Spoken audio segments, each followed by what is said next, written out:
നമസ്കാരം. ഞാനും വിനീതും ഒരു യാത്രയ്ക്ക് പോവാണ്. നിങ്ങൾക്ക് എല്ലാവർക്കും അറിയാലോ. അതിൻ്റെ ഒരു ഭാഗമായിട്ട് ഞങ്ങളെല്ലാവരും ഈ സോക്കർ സഫാരിയുടെ ഭാഗമായിട്ടുള്ള എല്ലാവരും ടൂറിസം ഡിപ്പാർട്ട്മെൻറ്റ് കാണാൻ പോകുന്നുണ്ട്. അവരായിട്ട് ടൈപ്പ് ചെയ്യാൻ പോവാണ്. അത് കഴിയുമ്പോൾ കായെന്ന പ്രോഗ്രാം മാതൃഭൂമിയിൽ നടക്കുന്നുണ്ട്. അതിലൊന്ന് വിസിറ്റ് ചെയ്യണം. അപ്പോൾ അവിടെ കാണാം.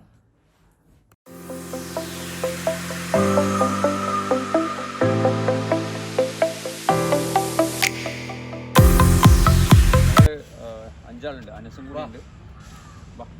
അനസും കൂടി ഉണ്ട്. അനസ് ഇപ്പം ആക്ച്വലി ഇല്ല, അവൻ ഗൂഗിളിൽ സൈൻ ചെയ്തുകൊണ്ട് വന്നിട്ടില്ല. ഇത് നമ്മളെന്താണെന്ന് വെച്ചാൽ നമ്മളൊരു 4 മാസത്തെ യാത്ര പോകാം, 4.5 മാസത്തെ യാത്ര പോകാം. ഓൾ ഇന്ത്യ ട്രിപ്പാണ് പോകുന്നത്. ഈ പോകുന്നത് ഞങ്ങളെ ട്രൈബൽ അക്കാദമികളാണ്. അതിൻ്റെ പ്രചരണാർത്ഥം അതേപോലെ അക്കാദമികൾ പുറത്തും സ്ഥാപിക്കുക എന്ന ലക്ഷ്യത്തോടെയാണ്. അപ്പോൾ ഇതൊരു എന്താ പറയുക, ആക്ച്വലി ഒരു ടൂറും കൂടിയാണ്, പ്ലസ് അക്കാദമിയും കൂടിയാണ്. അപ്പം ഇതൊന്നും നിങ്ങളെ കാണിക്കാനും ഇങ്ങനെ ഒരു കാര്യം ചെയ്യുന്നുണ്ട്, ഇതിൻ്റെ കാര്യങ്ങൾ എന്തൊക്കെയാണെന്ന് എക്സ്പ്ലെയിൻ ചെയ്യാനും കൂടിയിട്ടാണ് ഞാനിവിടെ വന്നത്. എക്സ്പ്ലെയിൻ ചെയ്യട്ടെ എന്താണെന്ന് വെച്ചാൽ. തീർച്ചയായും ഇത് നമ്മൾ ഇതിനായിട്ട് വാങ്ങിയ വണ്ടിയാണ്. ഇത് ഞങ്ങളുടെ ലോഗോമാണ്. സോക്കർ സഫാരി എന്നാണ് നമ്മളിതിന് പേരിട്ടുള്ളത്. അപ്പോൾ അതിൻ്റെ ലോഗോമാണ്.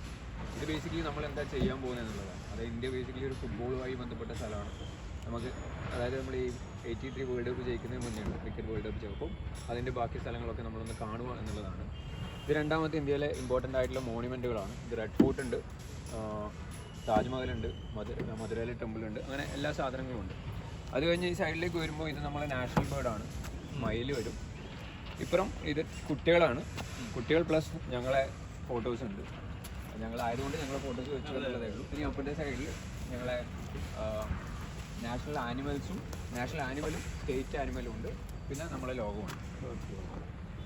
താഴെ കാണുന്നത് അത് ഈ പറയുന്നത് ഈ ലൈന് കാണുന്നത് റൗണ്ട് ട്രിപ്പിനെ കാണിക്കാൻ വേണ്ടിയിട്ടാണ്.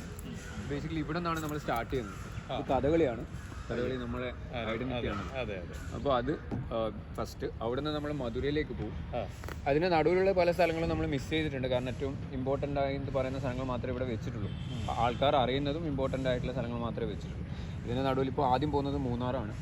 മൂന്നാറിൽ തന്നെ ഞങ്ങളൊരു ഇവൻറ്റ് പ്ലാൻ ചെയ്തിട്ടുണ്ട്. അവിടെ എന്താ പറയുക, ഒരു അടിപൊളി ഒരു ഗ്രൗണ്ട് ഉണ്ട്, ചുറ്റിലും മരങ്ങളൊക്കെ ആയിട്ട്. അത് കമ്പനീൻ്റെ ഇതിൽ വരുന്നതെന്ന് തോന്നുന്നു. ഞങ്ങൾ അവിടെ ഒരു ഇവൻറ്റ് പ്ലാൻ ചെയ്യുന്നുണ്ട്. പിന്നെ എന്താ പറയുക, പിന്നെ വരുന്നത് മധുരയിൽ വരും. മധുരയിൽ നിന്ന് തിരുവനന്തപുരത്തേക്ക് വരും. ഇത് പത്മനാഭസ്വാമി ക്ഷേത്രത്തിൻ്റെ ഇതാണ്. അവിടെ നിന്ന് പിന്നെ പോണ്ടിച്ചേരിയിൽ നിന്ന് ഹൈദരാബാദ്. ഹൈദരാബാദിൽ നിന്ന് ഇത് കൊണാർക്കാണ്, ഒറീസയിൽ നിന്ന് ഹൗറയിൽ നിന്ന് കൻഹ എന്ന് പറയുന്ന നമ്മുടെ നാഷണൽ പാർക്കുകളാണ്. അപ്പോൾ നാഷണൽ പാർക്ക് കൂടി ഇതിപ്പം ഇത്രയും ദൂരം പോകുന്നതുകൊണ്ട് എന്തായാലും once in a lifetime journey ആയിരിക്കുമല്ലോ. അപ്പം അതുകൂടി നമ്മൾ അതിൻ്റെ അകത്ത് വെക്കുന്നുണ്ട്. ഇത് അജ്മീറാണ്. അജ്മീർ കഴിഞ്ഞാൽ ആഗ്ര വരും. ആഗ്ര കഴിഞ്ഞാൽ വാരണാസി കഴിഞ്ഞാൽ സിക്കിമിലേക്ക് വന്നു. ഗാങ്ടോക്ക് വന്നു. തവാങ് വന്നു, അരുണാചൽ വന്നു. അത് കഴിഞ്ഞിട്ട് പുറകിലേക്കാണ്. ഇത് കാസിരംഗയാണ്.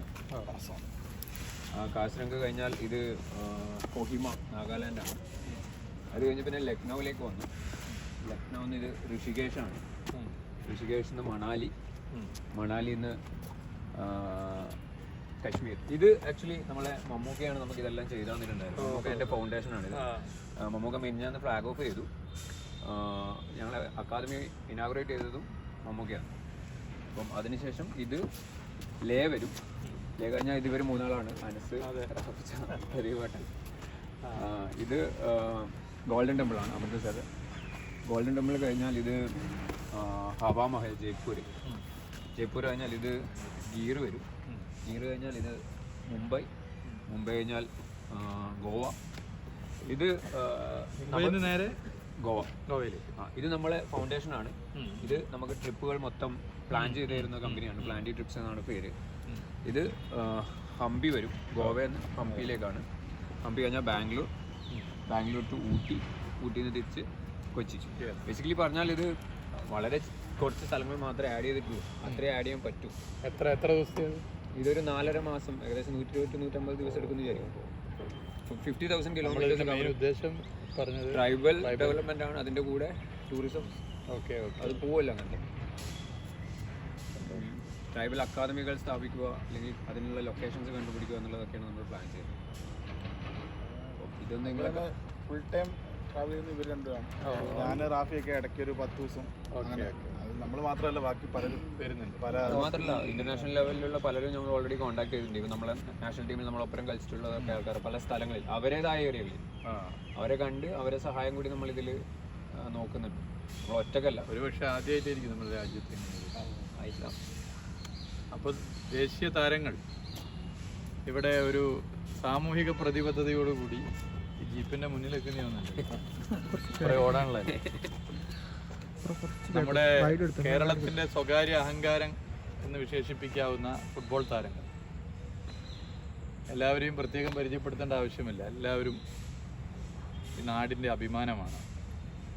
ഇപ്പോൾ ആദിവാസി മേഖലയിലെ വികസനവും ടൂറിസത്തിൻ്റെ സാധ്യതകളും പ്രചരിപ്പിക്കാൻ വേണ്ടി ഫുട്ബോളിനോടൊപ്പം സാമൂഹിക പ്രതിബദ്ധതയോടുകൂടി ഒരു യാത്ര, ഒരു ഭാരത് യാത്രക്ക് തയ്യാറായിരിക്കുകയാണ്. 4.5 മാസമല്ല, 4.5 മാസം, 150ഓളം ദിവസം.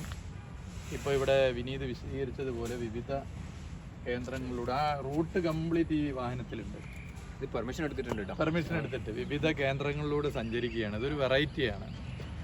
ഇന്ത്യയിൽ എന്തായാലും ഇത് ആദ്യമായിട്ടാണ്. ഇന്ത്യയിൽ ആദ്യമായിട്ടല്ല, ലോകത്ത് തന്നെ ചിലപ്പോൾ താരങ്ങളിങ്ങനെ ഇത്തരമൊരു ആശയവുമായി മുന്നോട്ട് വരുന്നത് ആദ്യമായിട്ടാണ്. അതേറെ ആഹ്ലാദകരമാണ്. കേരള ടൂറിസം അതിനെല്ലാവിധ പിന്തുണയും നൽകാൻ തീരുമാനിച്ചിരിക്കുകയാണ്.